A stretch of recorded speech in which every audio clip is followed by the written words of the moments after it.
Well, Jim, we have to get to the end of the show here, and we have Raw coming up. But as we're recording, you're not gonna you're not gonna believe this. Hold on, let me turn on the audio. Oh, Christ. Pat McAfee, obviously, although choked out and had trouble breathing, he was on his podcast today, or his show, whatever it is. And his guest was Dwayne Johnson. Uh-oh. Here's a quick he showed up to McAfee's podcast, but he didn't come to WrestleMania? He must be in a snoot. You have to see the visual. He's not there. He is via Zoom or something, and he's wearing a nice shirt with glasses to make himself look like an executive. Hold on, let's go to this. Matches, first of all, I was very happy with the show. A couple of things I thought could have been better, which we're going to talk about here in a second. But overall, man, everyone, the work rate of every single performer, women and men, was dynamic. I thought. Let's stop it there. A couple of things could have been better. If you're working there, do you want Dwayne Johnson going on a fucking interview to say this? I don't mind if he says it to me personally, but I'd like him not to say it on fucking national television. Yeah, again, there's a whole interview here. Pat McAfee has sent it out. See, again, he put up a 3-minute video. The quote is, "We could have inserted the final boss in the finish at WrestleMania, but then where do we go? Why get involved in that finish when the spotlight should be just on John Cena? John Cena getting number 17 and being a heel champion is the anchoring storyline." I agree with that. Why'd you get involved in the first place?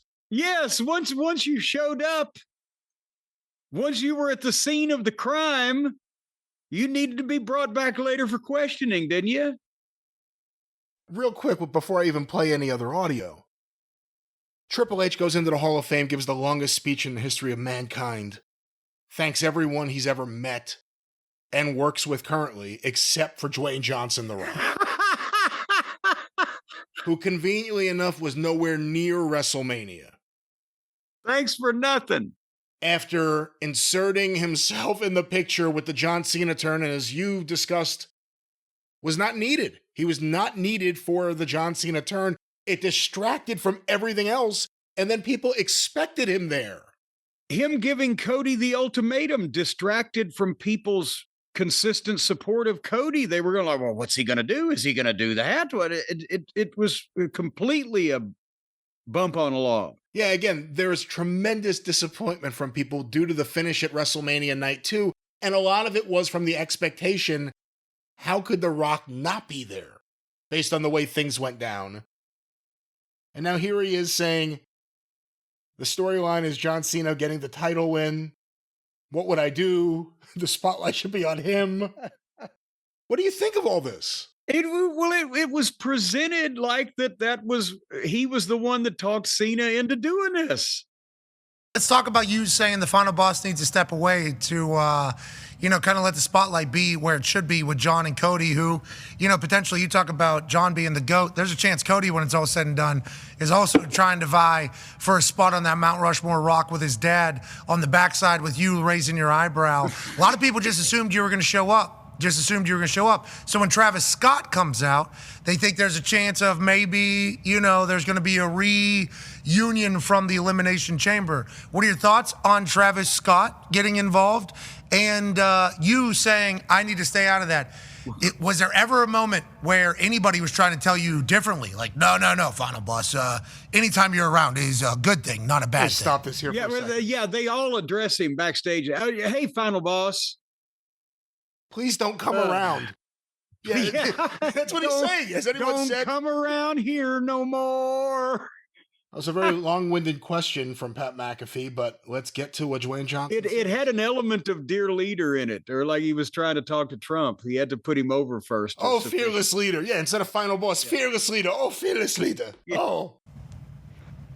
No, well, they don't have to say anything like that to me. And they know when I come to them, and them meaning Triple H and Nick and Ari as well, and I lay this out and I say, hey, here's how I really feel it should go. We can insert final boss in the end of this finish, but then where do we go? There's other commitments that I have, and I want to also be careful that we're not overstepping and leading over our skis too much here. Can get involved in the finish, and I said, but why get involved in that finish when the spotlight should just be on, in my opinion, John, 17, heel champion? What does 2025 look like if this man is saying he's going to ruin professional wrestling? That, to me, is the anchoring storyline. It's not soul right now. Right now, let me stop it there for a second. Again, that should be the storyline. You distracted from the whole fucking thing.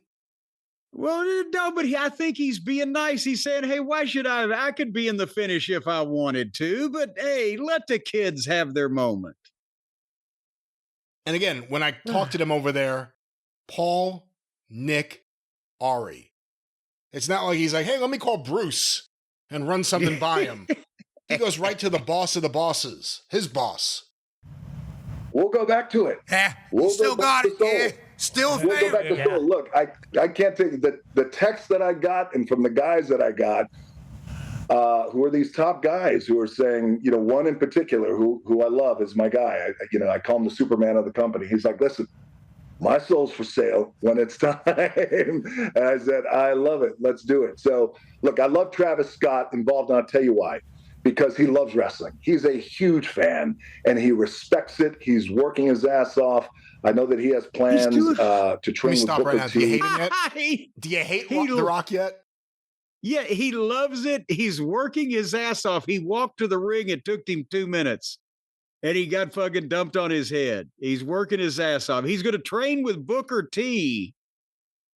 This guy's fucking as big around as my wrist.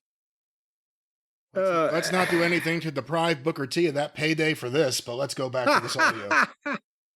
I don't know if it's happening already. It might be. Not quite too sure there on his schedule, but he loves the business. Now, I was just as surprised to see Travis Scott as well, and I knew the moment I saw Travis, well, that immediately amplifies.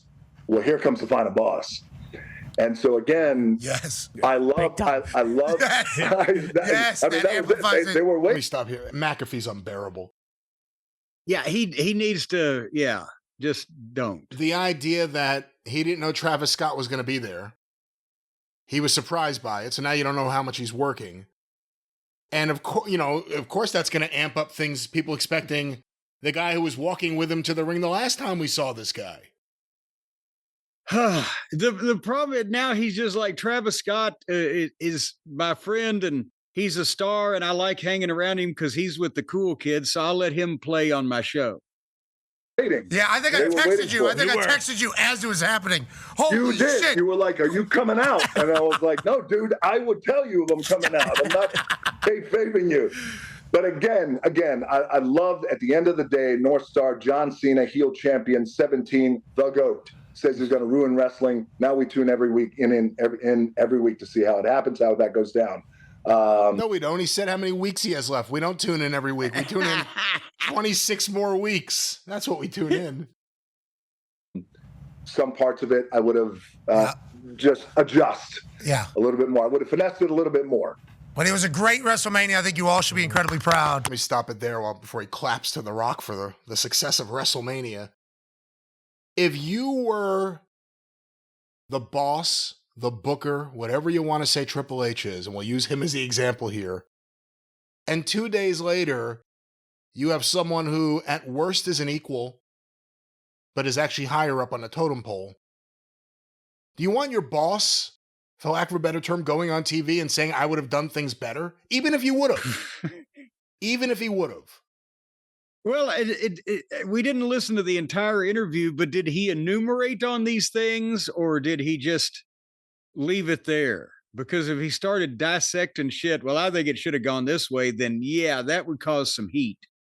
It's a general all-purpose. Well, I would have done a few things differently, but that's just to show that he thinks he's an expert and at the same time not specifically crucify the other guy. You have to see the video. It's just such a performance. Like, it's not genuine. Nothing he is saying sounds real. It's a performance. You have to see. But that's the audio as we are recording. Dwayne Johnson couldn't be at WrestleMania, but he was on the Pat McAfee show for the day after Mania. Oh, we got to rush through this. The Rock, all these quotes coming out now from this Rock interviewer. Oh, you're just wanting to fucking bless him out a little bit more today. The Rock, according to Wrestle Purist, The Rock says that TKO CEO Ari Emanuel called him for help because ticket sales for Elimination Chamber were slow and wanted something must-see. He came up with the whole sell your soul idea for Cody Rhodes. Oh, good Lord. Then Triple H suggested John Cena. Which I guess maybe that would have been after they already pitched John Cena on the heel turn, but I don't know. Yeah, well, yeah, but at some point, either, well, no, what they're saying is, what he's confirming is what we talked about, that he came up with the idea for Cody and they pitched it instead to Cena, because I guarantee you Triple H either said, oh God, no, you're not going to fucking turn Cody heel, or Triple H agreed with Cody, oh my God, you're not going to turn me heel. And by the way, he's confirming some stuff that we said on the air, and then people jumped at me, oh, you're believing Dave Meltzer. But Dave was right about it too. Geez, just because he doesn't rate the matches you like the same way you do, point that out. But you don't have to say everything he does is wrong. The stuff about Dwayne, we've said, he's got good Dwayne sources. He's got the best Dwayne sources. He's got real good Dwayne sources, yeah. You just have to know kind of what to believe from, but both of these things can be true. Dave can be full of shit and also right about a guy. That'll be it for now. We'll cover any other quotes from this on The Experience, but it's breaking as we're recording.